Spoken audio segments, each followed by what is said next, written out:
guys, it's Justine here from I Should Read That, and today I am bringing you a book review of The Guinevere Deception by Kiersten White. Now this book just came out in early November in 2019 here in the UK and the US as well from Delacorte Press.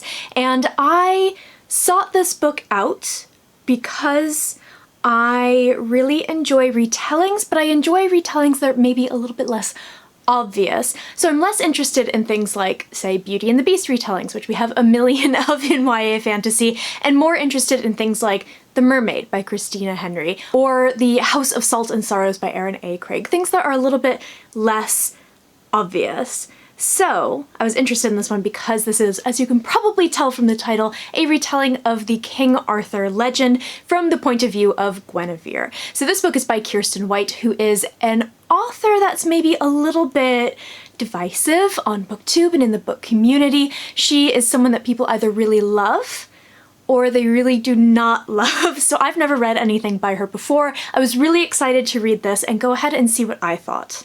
Before we get started, I was indeed sent a copy of this book by the publisher, however that doesn't influence my opinion on the book whatsoever.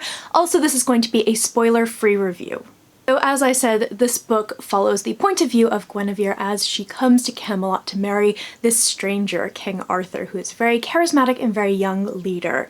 And the catch here is that Guinevere is not who she says she is. The real Guinevere actually passed away, and this young woman has taken her place at the Order of Merlin because she is a witch, she is a sorceress, she is going to protect Camelot and Arthur from people who would do him harm. Now, King Arthur knows all about this, he's very aware of this arrangement. However, Camelot has outlawed magic. It's the reason that Merlin has been banned. He cannot go and protect Arthur himself, so he has to send this young woman so no one can find out that Guinevere is actually a witch. And so obviously things are going to go from here. There is a lot in this book that does refer back to the kind of the myth and all of the names, and I realized reading this book that I actually don't know Arthurian legend as well as I thought I did. I read The Mists of Avalon back in high school, so over a decade ago, long before the things about Marion Zimmer Bradley came out, the reason that I won't read her books anymore. And I don't remember much of it, it turns out. I know the real basic stuff from Arthurian legend and not a lot else. So if you are in the same position and you're worried if you are going to maybe be lost with this book, or you're maybe going to enjoy it a little bit less because you don't know the story as well, I don't think that will be the case. There are probably things that were like foreshadowing that went way over my head, but I still ended up really enjoying this book. There are things that I think a retelling should do, a retelling that is kind of direct like this one rather than a book that is inspired by something. And I think that a really important thing that a retelling must do is build on the original myth and build on the original story. And I think that she does a really good job with that in this book. I think that particularly the world building in this book is really wonderful. You get this wonderful imagery of Camelot sort of built into the side of the mountain, the lake in front of it. You get a really great sort of view of the streets as Guinevere goes through the streets as queen and she sort of goes to the markets. You see the tournaments, you see the kind of enchanted forest, you see all this sort of lingering magic in the world, and I thought she did a really great job with that. I think that the sort of imagery and the magic were my favorite parts of this book. This is gonna sound really silly, but the world in this book really felt like England. And I feel like we have this sort of idea maybe of ancient England in our heads of what it would look like with the kind of lush forests and the grasslands and all of this. And I feel like she did a really great job of kind of evoking that. And she does a really wonderful job of kind of tying in the magic in a way that makes a lot of sense. So we have in the beginning an enchanted forest that sort of springs up and devours this entire village only days after they have passed through to retrieve Guinevere to bring her back to Camelot. And Guinevere uses this kind of knot magic, which I thought was really cool and really interesting. And I don't know if it's maybe like sort of the idea of Celtic knots in my head that sort of tie it to ancient Britain for me. I don't know, but there was something about that knot magic that really worked for me in this setting in particular.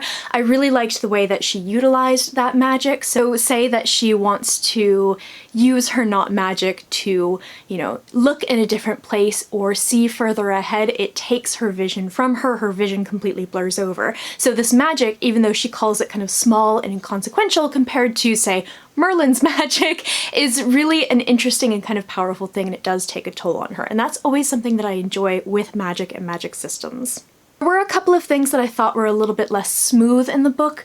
There's something about the editing in this book maybe, or just the way that she changes scenes that feels really choppy. So say we were, you know, at a tournament and then suddenly that scene ends and we're back in Camelot, and I kind of had this moment of not really getting a sense that we stopped in one scene and then transitioned to another. Those transitions were really missing for me. So it took me a minute, a couple of times, to kind of figure out where the hell I was in this book, and I didn't love that so much. From what I've heard from other people, that is something that she does a lot in her books, I guess. So if you are someone who has read her stuff before and you don't like that, you do get it in this.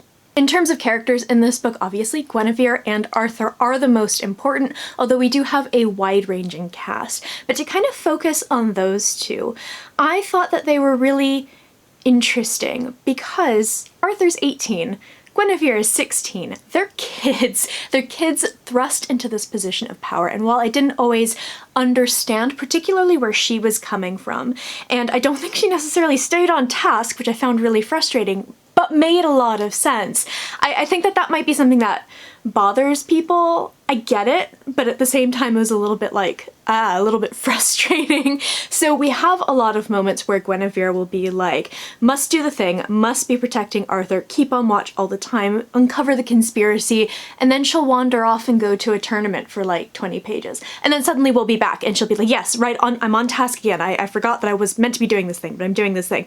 And then she'll wander off because she's going to, say, meet some, you know, leaders of other nations. Then she's like, right, nope, back on task. And I found that really kind of scattered, but I guess it does make a lot of sense for such a young character, especially a character who has never really been out in the world. She is very much discovering the world as we are reading this book because she has been sort of confined with Merlin for so long. She's got no real experience.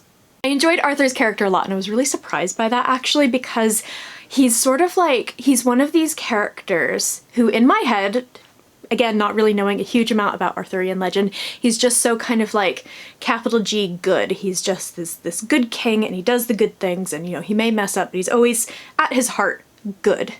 And I find that really uninteresting in books and in kind of films and TV and stuff like that. But I really enjoyed her portrayal of Arthur in this book. He's very conflicted, and he has these moments of kind of trying to remember that he is this incredibly powerful person, and he's kind of trying to save the world in a way, but he's also, again, 18.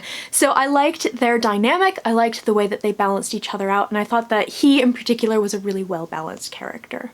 In terms of romance, because obviously the King Arthur myth has tons and tons of romances and relationships between different characters.